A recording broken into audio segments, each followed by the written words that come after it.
oras gihatod kaninyo sa EXL Magkabuhay. Buhay at makulay ang buhay sa EXL Magkabuhay. That time check was brought to you by EO Executive Optical. For expert eye care, come to EO Executive Optical. EO Executive Optical. Love your eyes. The original Koi Herbal Capsule. Ako di ay si Malu Tundag, taga Barangay Lorega. So ang tig-inuman yun aning koy, kaya ang akong mama o ang akong bana. Kay para magud nila mas lagsik sila sa pang-adlaw-adlaw nga pambuhaton. Especially akong mama senior na rin akong bana kay trabaho siya taga-adlaw. Mas nindot ilang pamati kung makainom sila koy. Then at the same time, ang ilahang dugo, maintain ra siya. Dili siya yung ma-high blood niya. Di pud siya maka-feel nga mura kay diabetic sila. Kung ano gid ang iyahang kanang pamati sa koy, mas lagsik yun siya. So di mo siningon maintenance pero supplement gid siya para sa maayong panglawas. Wala sila rin namugko ba? Sa may mga pamati na nila. The usual nga bugat ilang lawas sa tungod sa pag-adlaw-adlaw nga kuan din kanang sa katigwango na pud sa mga senior kanang mga bukog-bukog. Mas nindot gud kung makainom sila og koy na product. Daghang salamat sa the original Koi Herbal Capsule. The original Koi Herbal Capsule. That portion was brought to you by Tanduay Rum 5 Years. Tibay ng loob, tibay Tanduay. Nakakaproblema sa paglibang? Mag-inom sa Super Fiber, the fast-acting colon cleansing product approved by the FDA Philippines. Garantisado nga epektibo. Sa 2 hangtod 8 ka oras, imo na mapagawas ang higko nga makahatag og basta utan ug makamatay nga sakit. Ang hugaw nga colon, ang una nga silent killer. Death begins in the colon. Mag-Super Fiber. Mas makita na itong mayong resulta kung ato ubanon sa pag-inom ang Life Extension Vitamin D3 kag Super Fiber. Para sa himsog kag maayong digestion, mag-inom kada adlaw sang Super Fiber. Mapalit sa mga butika. Nibalik na ang pinakauna nga kape nga na ay Vitamin D3. Karon, Vita D Plus Coffee Mix na ay reishi mushroom ug mangosteen fruit extract pa. Ang healthy nga kape ug humot ug lami kaayo. Vita D Plus Coffee Mix. May kape na ka, may Vitamin D3 pa ka. Mapalit sa mga butika. That portion was brought to you by Baygon Katol, subok sa bisa. Salamat sa Biotrop Herbal Capsules kay nawa ang sakit-sakit sa akong lutahan. Salamat sa Biotrop Herbal Capsules kay miubos akong blood pressure. Salamat sa Biotrop Herbal Capsules kay mikunhod na ang akong blood sugar. Salamat sa Biotrop Herbal Capsules kay nagkahiyos na nga akong goiter. Biotrop Herbal Capsules. Garantisadong epektibo para sa mga nagkalain-laing balatian. Mapalit ang Biotrop Herbal Capsules sa tanang mga botika sa inyong dapit. Biotrop Herbal Capsules, the Wonder Food Supplement. Salamat sa Biotrop Herbal Capsules kay nawa ang sakit-sakit sa akong lutahan. Salamat sa Biotrop Herbal Capsules kay miubos akong blood pressure. Salamat sa Biotrop Herbal Capsules kay mikunhod na ang akong blood sugar. Salamat sa Biotrop Herbal Capsules kay nagkahiyos na nga akong goiter. Biotrop Herbal Capsules. Garantisadong epektibo para sa mga nagkalain-laing balatian. Mapalit ang Biotrop Herbal Capsules sa tanang mga botika sa inyong dapit. Biotrop Herbal Capsules, the Wonder Food Supplement. Kining nga oras, hatod ka nato sa Biotrop Herbal Capsules. The Wonder Food Supplement. That news was brought to you by ACS Manufacturing Corporation, ISO certified world-class quality. Sa mga workaholic, epektibo ang atong Paragis Bila-Bila Herbal Coffee. Sama na lang ni Roland De La Cruz nga taga Mati, Davao. Roland de la Cruz sa Purok Isla, Barangay Central, Purok President. Anong ganahan man kay ka sa kape? Sa Bila-Bila Coffee, laskig ang imong lawas o mayo ang imong lihok. Basta laskig niya kondisyon, makalihok pag may sa trabaho. Kung di ka kainom, mura magluya na ka? Murag luya-luya. Lahi ra gyud. Tungod kay nindot gyud ang Bila-Bila Coffee. Kini ginama sa GFMQ Marketing kay sa Paragis Bila-Bila. Dili na ka mag-agwanta pa. Camel, sukang puti, sa suan palami.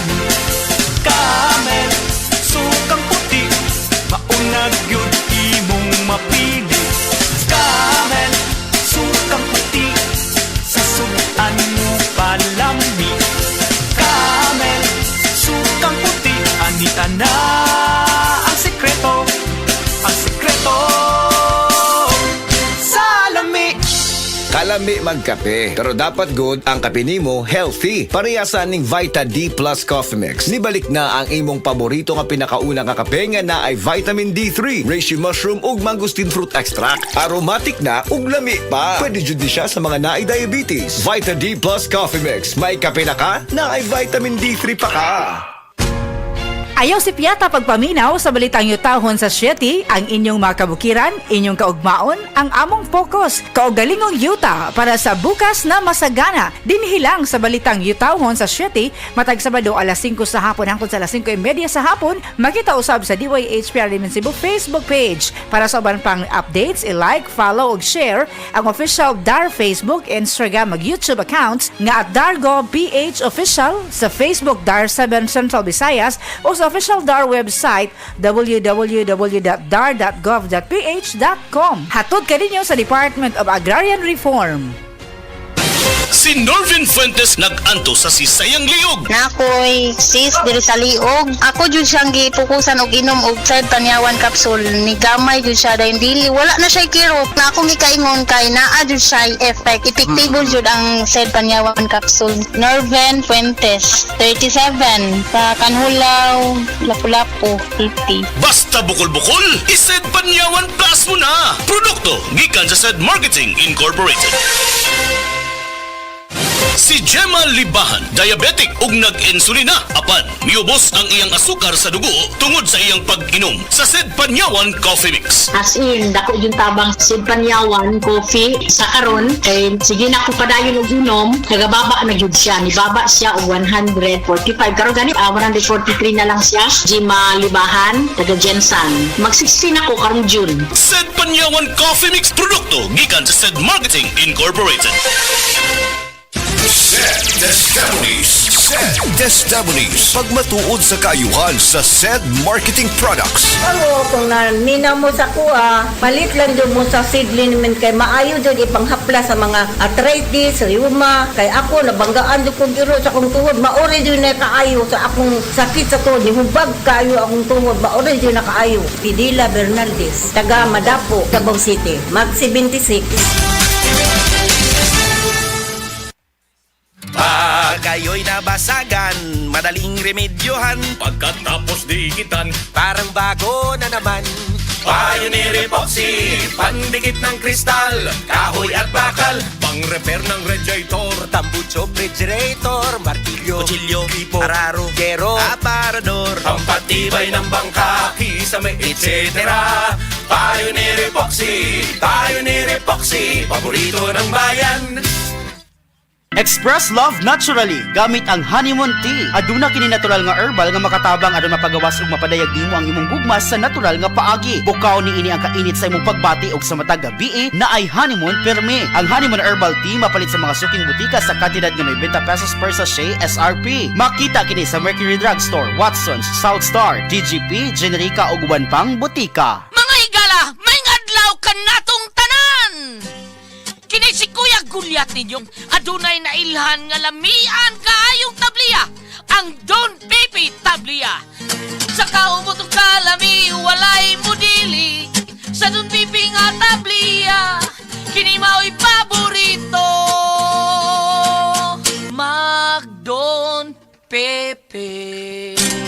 Don Pepe Tablia, charap ni bay, kung makatilaw ka, magpangita ka! This time check is brought to you by Solmix Advance. Magaling maglinis ng lungs, mabilis magpagaling ng ubo. Kabalo ba mo, karon na hapit na ang ting-uwan, pero may ko gapahinondom sa ato mga listeners nga magdaog payong, jacket, suguban panggamit na kinahanglan, aron di mauwanan. Pero ako mismo, wala ko nakalikay kay kausa, pauli na ko gikan sa trabaho, naulanan gid ko. Basa kaayo ko pag-abot sa balay. Pagkaugma, ni katol na ang akong tutunlan. Ay, naigo gyud ko sa ubo nga na ay plema. Maayo na lang kay gipainom dayon ko ni mama og Solmix Advance Liquid. Dili gyud mawadaan si mama og Solmix Advance iyang cabinet tungod kay prone sad siya sa pilit nga ubo nga adunay plema. Para kay mama, walay plema, virus o bacteria nga makaikya sa Solmix Advance. Og tungod ni ana, paspas daw kaayo na ayo ang akong ubo. Mao nga in as fast as 3 to 5 days, ginapainom ko 3 times a day. Naapay swabbing menthol hagod pa. Grabe ka na ko ang tabang sa ako sa Solmix Advance. Tungod kay pila lang kaadlaw, nakabalik na dayon ko sa duty. Maayo na lang kay ina-stock si mama. Carbocysteine plus zinc is the generic name of Solmix advance. If symptoms persist, consult your doctor. This newscast is brought to you by Unahing palakasin ang immune system. Magtiwala sa Pro. Immune Pro.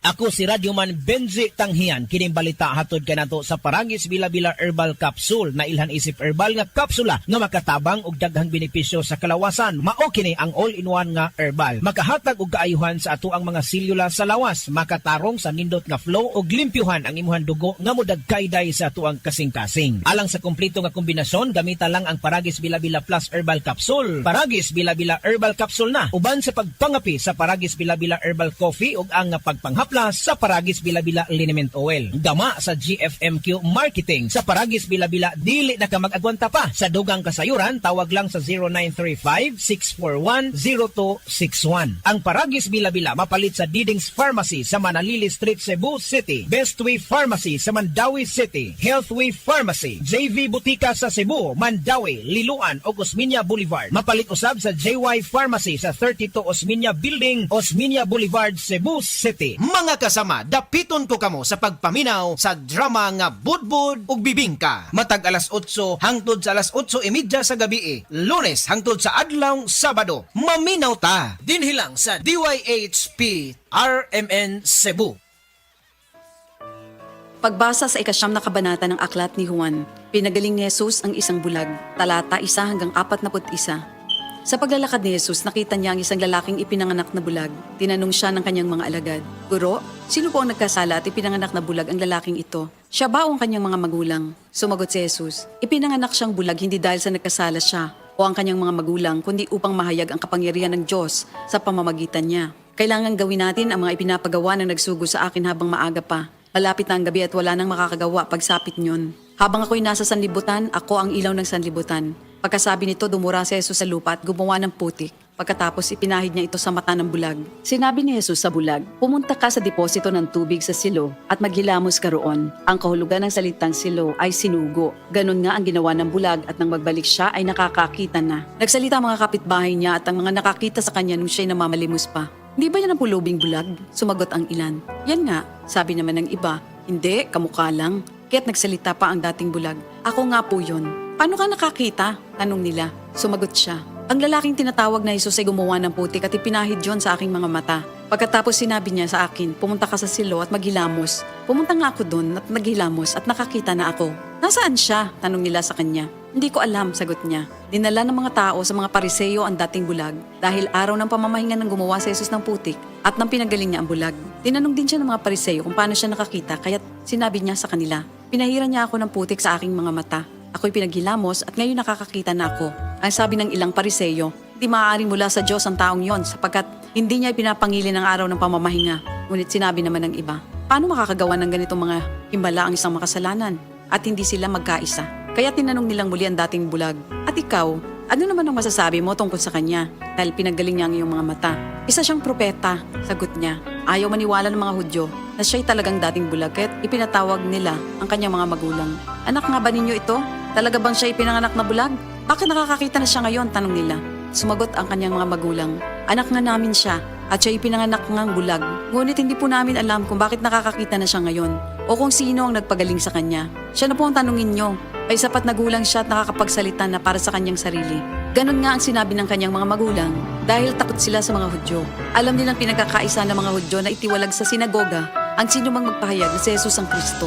Ito ang dahilan kung bakit sinabi ng kanyang mga magulang siya'y nasa tamang gulang na siya ang tanungin niyo. Muli nilang ipinatawag ang dating bulag at sinabi sa kanya, "Sa pangalan ng Diyos, magsabi ka ng totoo. Alam namin ang taong yon ay makasalanan." Sumagot siya, "Hindi ko po alam kung siya'y masamang tao o hindi. Isang bagay po ang alam ko. Ako'y dating bulag, subalit ngayon ay nakakakita na." "Anong ginawa niya sa iyo? Paano niya pinagaling ang inyong mga mata?" tanong nila. Sumagot siya, "Sinabi ko na po sa inyo at ayaw naman ninyo akong paniwalaan. Bakit gusto ninyong marinig muli? Nais ba ninyong maging alagad din niya?" At siya kanilang minura. "Ikaw ay alagad niya, ngunit kami mga alagad ni Moises. Nalalaman naming nagsalita ang Diyos kay Moises, ngunit ang taong yon, hindi namin alam kung saan siya nanggaling." Sumagot ang lalaki, "Yan nga po ang nakakapagtaka. Hindi niyo alam kung saan siya nanggaling. Gayon pa man, pinagaling niya ang aking mga mata. Alam nating hindi pinapakinggan ng Diyos ang mga makasalanan. Ngunit pinapakinggan niya ang mga tunay na sumasamba sa Kanya at sumusunod sa Kanyang kalooban. Noon pa man ay walang makapagpagaling ng mata ng taong ipinanganak na bulag. Wala pong magagawa ang taong yon kung siya hindi mula sa Diyos." Sumagot sila, Ipinanganak ang makasalanan at ngayon nais mo pa kaming turuan? At siya'y kanilang itiniwalag. Nabalitaan ni Jesus na ang lalaking pinagaling niya ay itiniwalag ng mga Pariseyo. Kaya na matagpuan niya ito, ay kanyang tinanong, sumasampalataya ka ba sa anak ng tao? Sumagot ang lalaki, sino po ba siya, Ginoo? Sabihin niyo po sa akin upang ako'y manalig sa kanya. Siya'y nakita mo na. Siya ang kausap mo ngayon, wika ni Jesus. Sumasampalataya po ako, Panginoon, ang sabi ng lalaki. At sinamba niya si Jesus. Sinabi pa ni Jesus, naparito ako sa mundong ito upang humatol at nang sa gayo'y makakita mga bulag at mabulag naman ang mga nakakakita. Narinig ito ng ilang Pariseo naroon at sila'y kanilang tinanong, ibig mo bang sabihin mga bulag kami? Sumagot si Jesus, kung kayo nga'y bulag, wala sana kayong kasalanan. Ngunit dahil sinasabi niyong nakakakita kayo, ang kasalanan ay nananatili sa inyo. Ito ang salita ng Diyos.